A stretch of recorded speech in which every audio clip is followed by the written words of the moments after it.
All right, listeners, you philosophers out there ready to really use your brains today. We're going deep on contradiction. Yes, using the Stanford Encyclopedia of Philosophy as our guide. So not just like what it means like dictionary definition, Right. but really how fundamental it is. Yeah, and the problems it causes, the different places it pops up where you wouldn't expect, and how many different ways people have thought about this thing that seems so basic. Exactly. So think of this as a deep dive for a philosophical mind. Yeah. And we're going to follow the SEPI entry, Okay. starting with the basis of it all. Aristotle's law of non-contradiction, Okay. then the law of excluded middle, all the subtleties of negation, the problems with paradox and vagueness, how it's viewed in Eastern thought, and then how it's even in everyday language. Okay. Sounds good. So let's dive in India.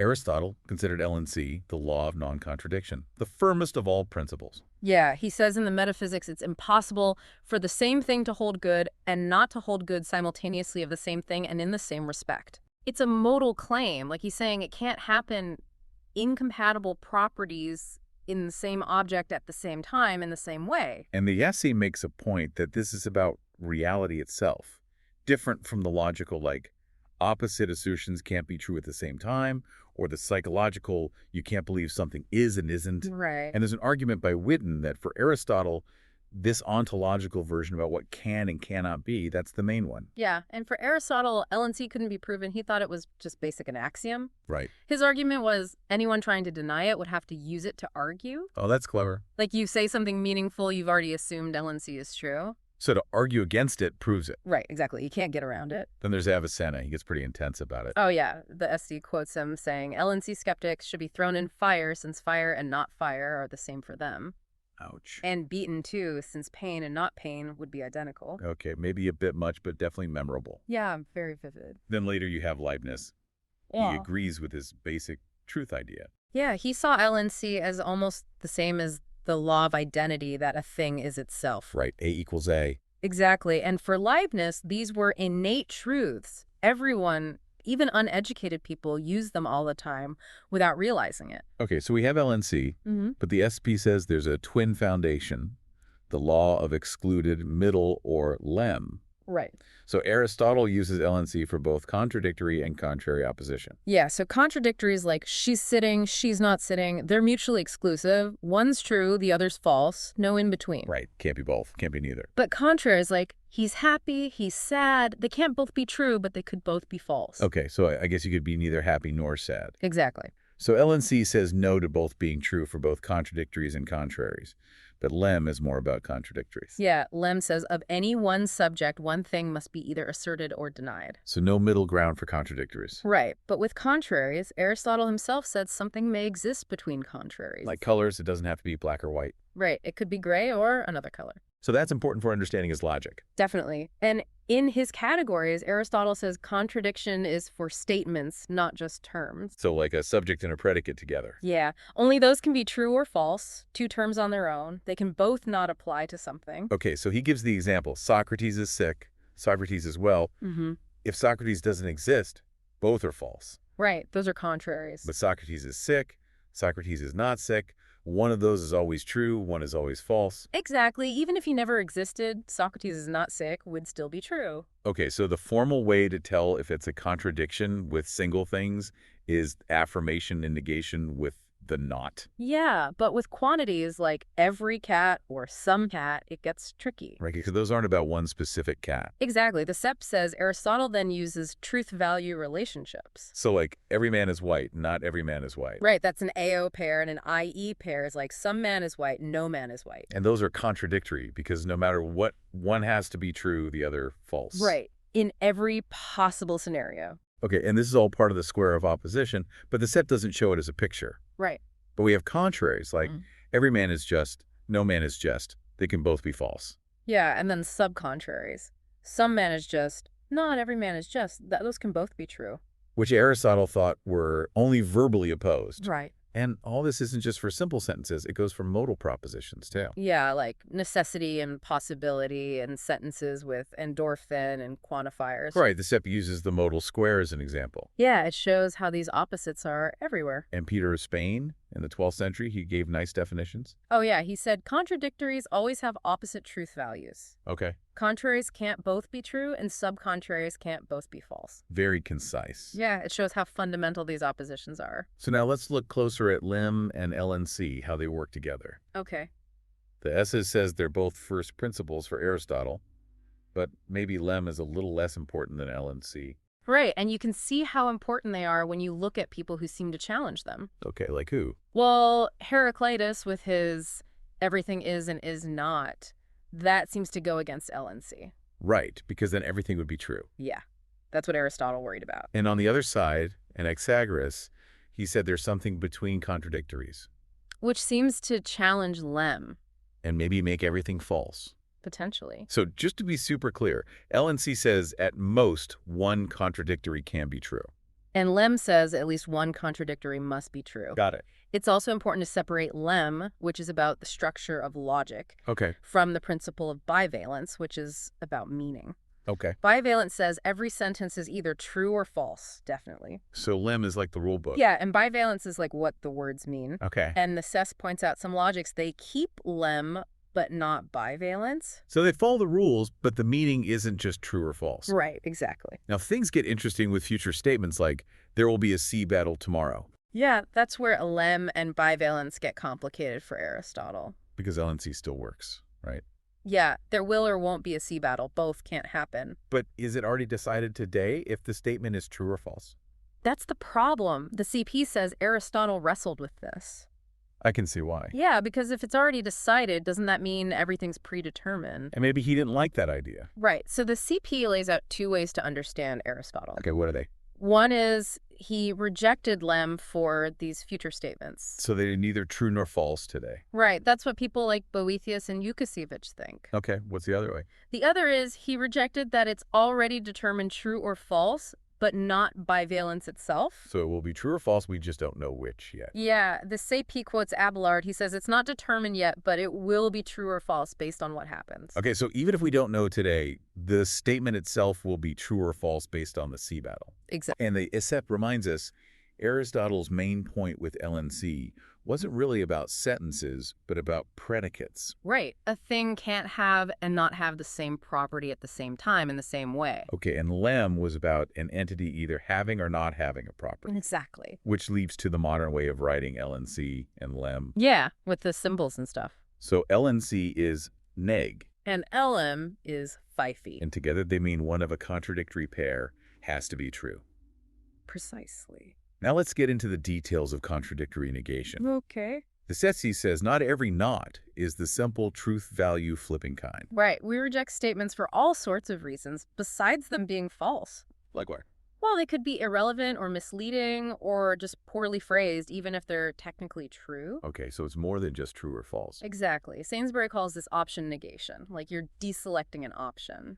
And contradictory negation is just one type, where the options are truth and falsity. Right. But sometimes you're rejecting something else about the statement. Like its assumptions or implications. Okay, that makes sense. And this brings us to metalinguistic negation that Horn talks about. Okay. Here, you're not denying the truth, but objecting to something else about how it's said. Right. Like the classic, that's not a car, it's a Volkswagen. Right, so you're not saying it's both a car and not a car. Exactly. You're correcting the level of detail. So it seems like a contradiction, but it's really not. Right. It's more about being precise with language. And the Sevi points out that in logic, contradictory negation cancels itself out. Yeah, like negdevi is the same as fun. Right? Double negation doesn't change the truth. It goes back to the Stoics and Frege, too. And there's even a Latin saying for it. Yeah, duplex negatio affirmit. Double negation affirms. But not all logic systems agree with this double negation rule. Right. Intuitionistic logic is a famous example. Okay. It rejects that negdevi because they have a different view of truth. Right. They focus on what can be constructed or proven. Okay. And this is different from how Aristotle thought about negation. Yeah, for him, it wasn't this thing you apply to a whole sentence. It was more about saying something does or doesn't have a property. Right, like Socrates is wise versus Socrates is not wise. And the P says this predicate denial doesn't repeat like propositional negation. You don't say, it's not the case that in normal language. Right, it would sound weird. And beyond that basic difference, there's this tendency in language to make negation stronger. Okay, like how? Well, like, litotes, you understate something to emphasize it. Like saying, I don't dislike prunes when you actually like them. Exactly. Or negative raising, where I don't think it's raining often means I think it's not raining. And even prefixes like unhappy. Right. It's not just not happy, it implies sadness. So it's more than just flipping the truth value. Yeah, it adds extra meaning. And Aristotle also looked at predicate term negation, where you say, not F is true of something. Right. So instead of just denying F, you affirm not F. And the C has this negation square showing the relationships between all these. Yeah, like Socrates is wise, Socrates is not wise, Socrates is not wise, and Socrates is not wise. And it's interesting how if Socrates doesn't exist, some of those are true and some are false. Right. It shows how whether something exists matters for truth values. And Russell, he tried to analyze the King of France is not bald. Yeah, he came up with two logical forms depending on what the not applies to.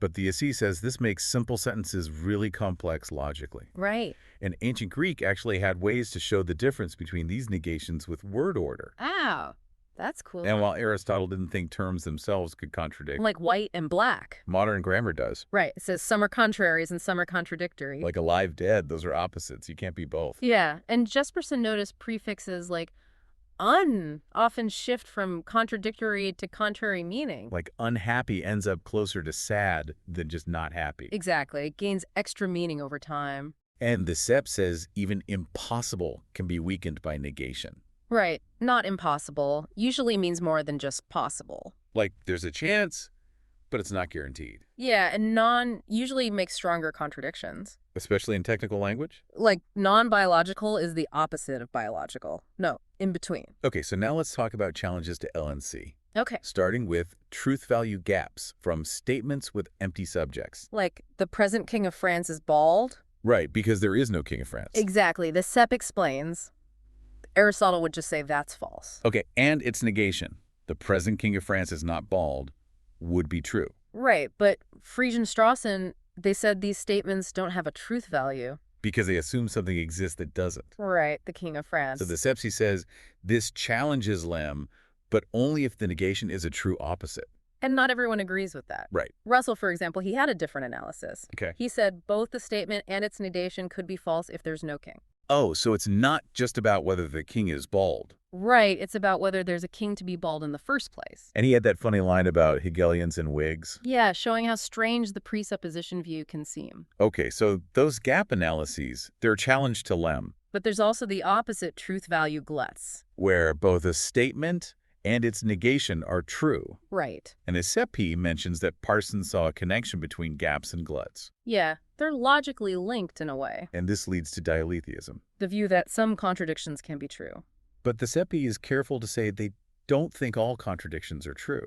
Right. It's more about specific problems like paradoxes. Like the liar paradox, this sentence is false. Yeah, or Russell's paradox about sets. And by relaxing LNC, they say they can solve these. Without making logic meaningless. Right. The worry is if a contradiction is true, then anything goes. That's X contradiction quadlibet.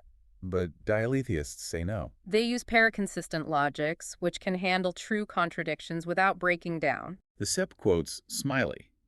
He compares it to special relativity versus Newtonian mechanics. They work in most cases, but diverge in extremes. Okay, so like classical logic works for most things. But for paradoxes, maybe you need something else. But then people like David Lewis, they really disagree with the whole idea of true contradiction. Right, they say it's just incoherent. So another challenge to LNC, or maybe just to how we think about God, is the paradox of the stone. Yeah, can God make a stone so heavy he can't lift it? If he can, then there's something he can't do. But if he can't, then he wasn't omnipotent to begin with. It seems like a catch-22. Yeah, Aquinas said omnipotence is only for things that are logically possible. But maybe that kind of stone is just impossible. Right. But then Descartes thought God could even make contradictions. Yeah, the Sepi goes through all these different responses, some siding with Aquinas, some with Descartes. Okay. Like Mavrodes and Kenny agree with Aquinas. And Frankfurt is more like Descartes. Right. So going back to Aristotle's psychological LNC, that no one can believe a contradiction, The Sessi says his target was Heraclitus.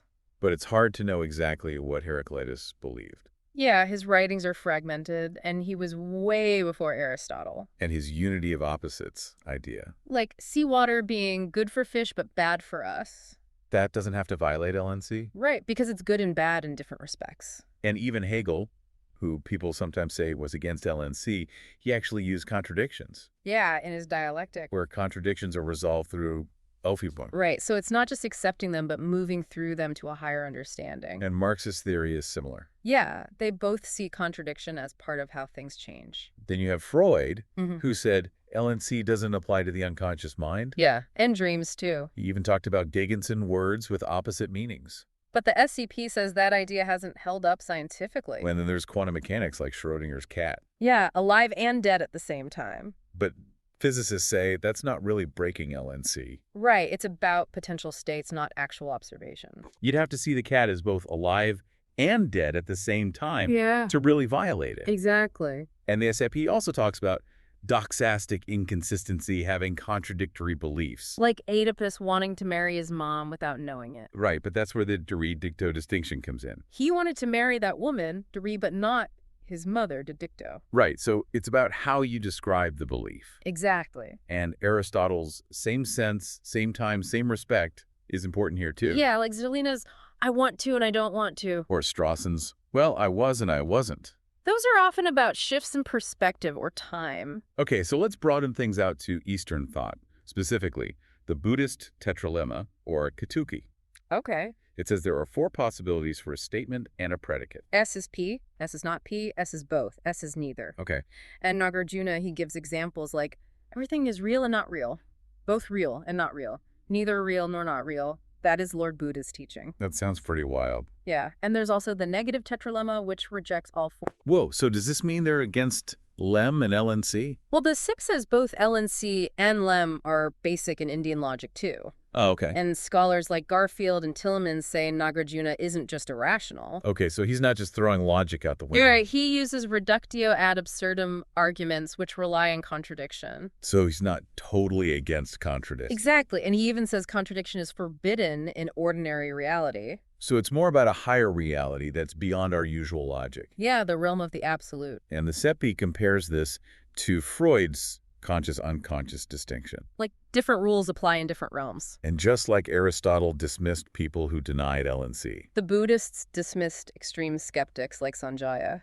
Okay, and the SEPI also says when Eastern traditions seem to accept both phi and fa, It's usually qualified by different perspectives. like Jainism's standpoint theory. Right, so similar to Aristotle's same respect idea. Now, this brings us back to gaps and gluts. The SEPT says, for future things or unknowable past things, maybe it's more about unassertability than truth-value gaps. So instead of saying something is neither true nor false, You say, we just can't say for sure either way? right, like machines will surpass human-level cognition by 2050. We can't know for sure if that's true or false today. Exactly. And Grace talks about negation outside of conditionals. Yeah, he says it's often refusal to assert not contradictory negation. Like, if I deny your statement, if you give her penicillin, she will get better. I'm not necessarily saying the opposite. Right, you might just be saying penicillin isn't guaranteed to work. Exactly. And Dummett makes a similar point about not asserting versus asserting the negation. Right. And the SEPI suggests this unassertability idea might help explain the Katuke. Yeah, like when the Buddha denies all 4 possibilities about rebirth. It's not that those states are both true and false, But that we can't definitively say anything about them. due to the limits of our understanding. Right. And the SIP ends this part by saying we tend to reinterpret apparent LNC violations. To fit with Aristotle's qualifications? We try to make sense of things in a charitable way. Right, because LNC is so important to us. So we assume it's not a real contradiction, but maybe a difference in perspective or something implicit. Exactly. Okay, so now we're at the toughest challenges for LNC, vagueness and borderline contradictions. Yeah, Heraclitus and the Buddhist stuff we can sort of explain away. But the liar paradox and vagueness, those are tricky. Right. And if that reminds us, gaps challenge Lamb and gluts challenge LNC. Yeah, and some Marxists even accept paradoxes from vagueness. And Dominic Hyde's work on vagueness is important here. Yeah, he talks about supervaluation and subvaluation. Okay. Supervaluation uses these admissible sharpenings and can lead to gaps while keeping lem. Okay, so you're basically trying to make the vague terms more precise. Right. And if it's true under all those sharpenings, it's super true. And super false if it's false under all of them. But if it's true for some and false for others, then it's neither true nor false. Exactly, that's the gap. Okay, what about subvaluation? It's the opposite. It leads to gluts and is pure consistent. So it allows contradictions. Right. Okay, so how does it work? Well, it says a sentence is subtrue if it's true under at least one sharpening. And subfalse if it's false under at least one. Right. And if it's both subtrue and subfalse, that's the glut. Exactly. And Hyde says even in subvaluation, a conjunction of contradictories is still false. Yeah, so even if Archippe is tall and Achilles is not tall, are both subtrue for a borderline case. Achilles is tall and it is not tall is still false. Exactly. Okay, and then Agape gives a modal interpretation of supervaluation and subvaluation. Yeah, he says subvaluation is about possibility and supervaluation is more like necessity. So they're both extensions of classical logic, just with added modal stuff. Right. And studies on how people actually think about vagueness show it's complicated. Yeah, people aren't always consistent. And there are theories like vagueness is ignorance. Which says vague words actually have precise boundaries, we just don't know where they are. So our uncertainty is just lack of knowledge. Right. And Keiberg says it's pragmatic, Sometimes saying both the statement and its negation is more informative. especially when comparing things. Yeah. And Sorensen has an error theory, He says accepting borderline contradictions is just a mistake. because we don't really understand the vague terms. Right. And the set points out these different approaches, they all try to keep LNC. There's a reluctance to abandon classical logic. But they admit that culturally important binaries like gender are a tough case. Yeah, because people might genuinely identify with seemingly contradictory descriptions. Right, that challenges these neat theories. Definitely. And studies by Alxadib and Pelletier and Priest have found people accept conjunctions of contradictions for borderline cases, But reject the individual contradictions. which supports gap glut theories. Right, and challenges the ignorance view. And Ripley's research on reactions to contradictions with vague predicates. He argues against error theories and fuzzy logic and pragmatic accounts. He ends up proposing a dialetheist view. That borderline contradictions are actually true. But he says there might be cultural differences in how much we dislike contradictions. Right, some cultures might be more tolerant of them. Okay, lastly, let's look at how contradiction shows up in everyday language. Okay. The SEP talks about how we use apparent contradictions for effect. Like oxymorons festina lente, make haste slowly, or bittersweet. Right, those are deliberate contradictions for emphasis. Yeah, or to show a complex meaning. And literature is full of them. Yeah, like Romeo's brawling love, loving hate. Or Juliet's sweet sorrow.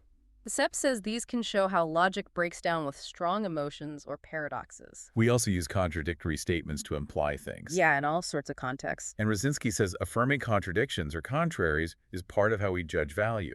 Like being ambivalent about something. And again, Aristotle's same respect is important. To distinguish real contradiction from complex evaluation. And we have the A not A meme everywhere. Yeah, sorry, Christmas not Christmas.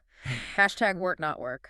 And even phrases like, I'm not saying, I'm just saying. It's all about playing with that tension. And no? Or, That's classic ambivalence. and then there's not A, but a not A. Like, they're not brown, but they're not brown? That's for borderline cases. The SEP gives examples like Levi's Wokes jeans, Invoke music, Portland weather. even mozzarella sticks. The idea is the second not makes it a contrary, not a true contradiction. So it's not really breaking LNC.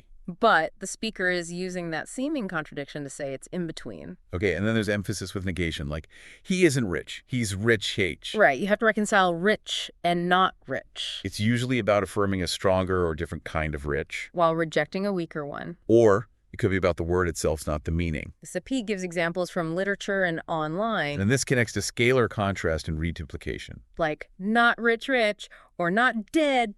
Those sound like contradictions, but they're not. Right, they're about degrees of something. Yeah, we can't forget ironic humor. Like the Schrodinger's cat cartoon where the vet says, I have good news and bad news.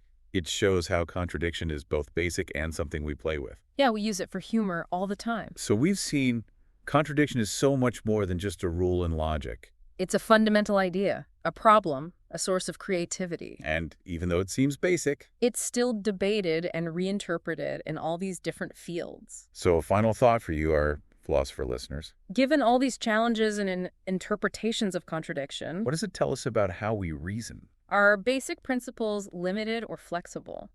Do borderline contradictions change how we think about truth? Or is it just about the complexities of language? Lots to think about. And if you're interested in more, the ST has tons of info and sources. A whole world of thought awaits.